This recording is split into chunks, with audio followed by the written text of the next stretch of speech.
Hey everybody, welcome back. It's a bit of a stormy day here today, and I had to come back inside. I actually had started to film a video outside and kind of had to get booted by nature back indoors. Hopefully, the storm won't make a little too much noise in the background. But without too much further ado, I'm going to dive into the topic for today. It almost sounds a little bit nihilistic when you first read the title, Stop Carrying the Secret to Happiness. But I'm going to clarify a little bit of that right out the gate. When I talk about not caring about things, I'm not saying that basically you become a massive jerk to everybody around you and you basically walk through life treating people like they don't matter. There's a big difference between that and separating yourself away from being completely wrapped up in caring about things that are unnecessary. To clarify, we're just talking about things that are absolutely unnecessary. We're not per se talking about the treatment of other people. And at some points, we'll talk about how to ascertain how to react to people based upon how they treat you, what category you have to put them into. So, my first point that I really want to dive into is the external validation and approval that I think most of us, I think as we're growing up, we're kind of conditioned really to seek that external validation and approval. I mean, from the moment we're young children and starting to learn how to talk and walk all the way up through grade school and even into high school, you're kind of looking for that approval from other people, and it's really kind of a shame. It's really kind of a shame because you can you can get really wrapped up in that, and it can begin to shape your identity in ways to where you're almost fearful about it. You're almost constantly worried about what other people are doing, what they're thinking of you, and just how they perceive you. And one of the major things that we can do is start learning how to kind of separate ourselves from that, learn how to not care about it, because I've often heard it said, and I believe this to be true, most of the time people aren't thinking about you. Most of the time they're not really looking at you and trying to determine who they're not even really concerned about how you even perceive yourself. They're usually thinking about things like how they can provide for themselves, what they're going to do later on. The safe part about that is that it's kind of self-centered in a way that's actually kind of good for you. And the more you begin to realize that most people are walking around thinking about their lives that way and not about you, they're not focused on you, your imperfections, or things that are going on with you, you can kind of set yourself free of that. And you'll notice that like a lot of social anxiety is kind of wrapped up in that, where you when you go out into public and you interact with people and you're constantly worried about how they view you, what way that they perceive you. Getting free of that is just such a major thing to cut loose of, because when you do, it is so incredibly freeing. The amount of just trouble that removes from your own thought process is just absolutely incredible. And another thing that I would say, kind of a second point, as you know, as you learn how to not care, especially about the things that don't matter, just to clarify, it defeats distraction in your life. You need to be able to be focused on your path and purpose. And you cannot be focused on your path and purpose, the things that you might feel called to do in this life, if you are constantly being distracted by things that you shouldn't care about. I mean, just to give a few different examples, I mean, a lot of those times those distractions can come from other people, things that they want to impose on you, things that they think that you should do or live up to, that really you have no need for. And that can happen either in a marriage or a relationship or even friendships or family members, stuff that they want to impose on you that they think you ought to be or they think you ought to do, that are just distractions that really don't help you.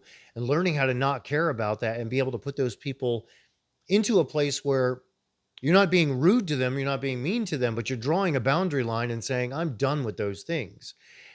It could be anything from them expecting you to get education in a certain area and go into a certain field that you have literally no interest in, or the bad advice that they give, although it might even be with good intentions. You have to be able to avoid those distractions. They will just wrap you up and get you completely going down a wrong path that you do not want to go down.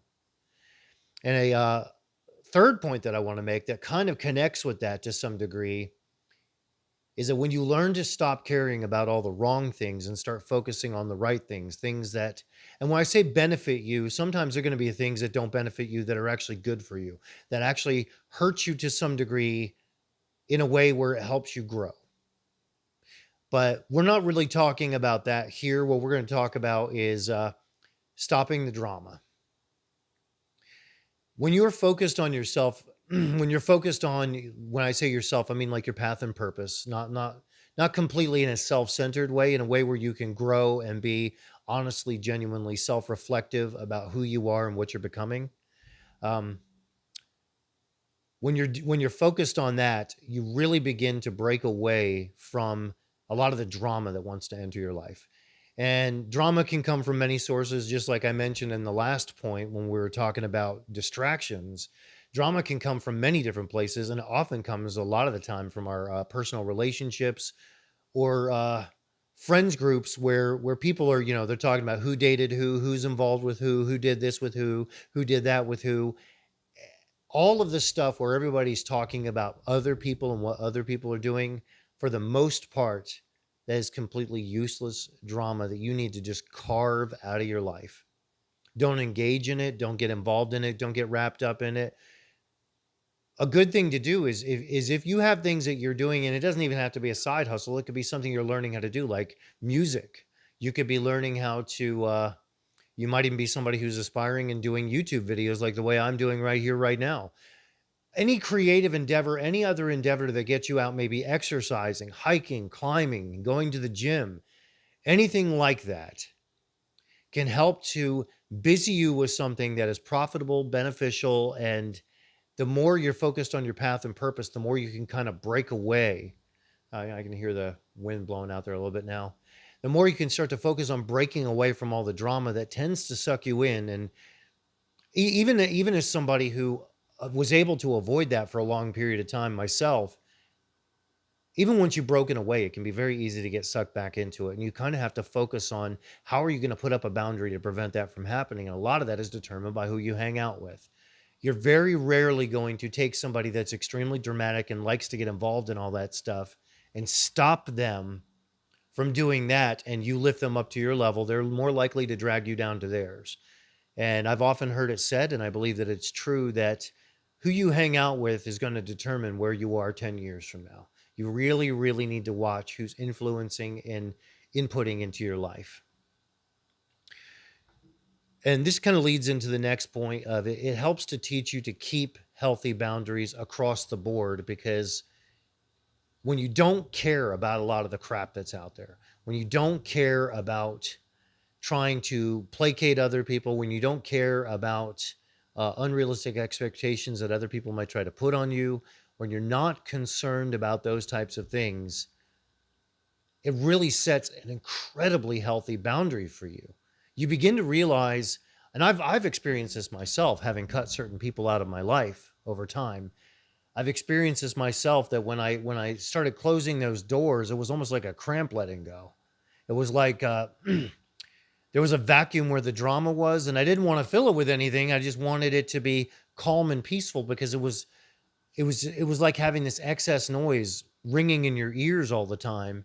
And I noticed that when I would remove certain people, limit their influence, like if I had to be involved with them in something where they were connected with me either through work or something where I couldn't just completely remove them, if I limited their influence and I limited what they were able to do, it was just like there was this incredible peace that was beginning to show up from it. Then you're not getting the phone calls, the texts, all the other stuff where they're basically dragging you back into all the trouble, the problems, the drama, everything that can go on with that. And the freedom that comes from that's just incredible. And I'd say my final point about why you should learn to not care in particular about the things that don't matter, and for a little bit of clarity on that, the things that don't matter to some degree is going to vary some margin for each of us. Like for me, when I think of things that don't matter, I think about a lot of external stuff that gets imposed on you from spending a lot of like for one major thing is listening to mainstream media. To me, that doesn't matter. I'd rather get my news somewhere else, so I'm not basically being uh, psyoped all over the place, and them trying to trick my emotions and manipulate how I think when they don't give me the full story. That's a major source of peace for me right there. Just cutting loose of that and being very, very picky about where I get my news sources from. Another major thing would be refusing. I mean, especially when it comes to if you're going to date somebody, if they are bringing drama and pain and they're not bringing any peace, and the two of you aren't getting a sense of peace, you're basically bringing the battle that's out there in the world home with you and keeping it there so that whenever you're done out there fighting whatever battles you have to deal with, you're coming back and sitting right down in the middle of all that. And that doesn't do you any good. It doesn't do them any good. And it just really, you have to learn to stop caring about whether or not ending something like that. Well, just to kind of get to the point with that, when you learn to stop caring, you're not going to be as concerned about ending something when you realize that it is no longer beneficial and actually quite toxic. And if they are one of these types of women in particular, I'm referring this to this from a man's point of view because by default, that's what you got to do. I mean, I understand women have their own point of view on this, but from a man's point of view, when you're dealing with women that think that it's a flex because they title themselves as difficult or a challenge, that is just drama that you need to learn to not care about. And men tend to get sucked into that. So there's just many different things that you kind of have to go through your own life and assess which things are the things that you should not care about, which things are the ones that are damaging you versus helping you grow, which things are unhealthy, toxic, dramatic. Make your own list of that and start cutting those things back. And in very, very short period of time, you'll learn to have an attitude of not caring when one of those things presents itself, because you have to identify it. You have to identify what those things are and identify where the boundaries are to keep them out so you can have an effective plan towards that, because nothing happens without a plan. You can't wing this sort of thing. Life is a very deliberate thing, and you have to plan out whether or not you're going to be successful in these areas and whether or not you're going to gain any margin of personal peace. And I realize pain and growth kind of go together, but that can be part of the peace process. And part of your peace process has nothing whatsoever to do with intentionally allowing drama that shouldn't be there, toxic stuff that shouldn't be there, to have any entrance into your life. Just do as much as you can to trim that back. And then ultimately, you'll learn to stop caring about the things that just don't matter and shouldn't be affecting you. Anyway, that's pretty much it for today. If you like what you heard, make sure to like, subscribe, hit the notification bell. I've got more videos coming up, actually a lot more. I've had more time to actually get to the grind of doing this lately. So I'm looking forward to talking to you all again soon, and I hope you have a great day.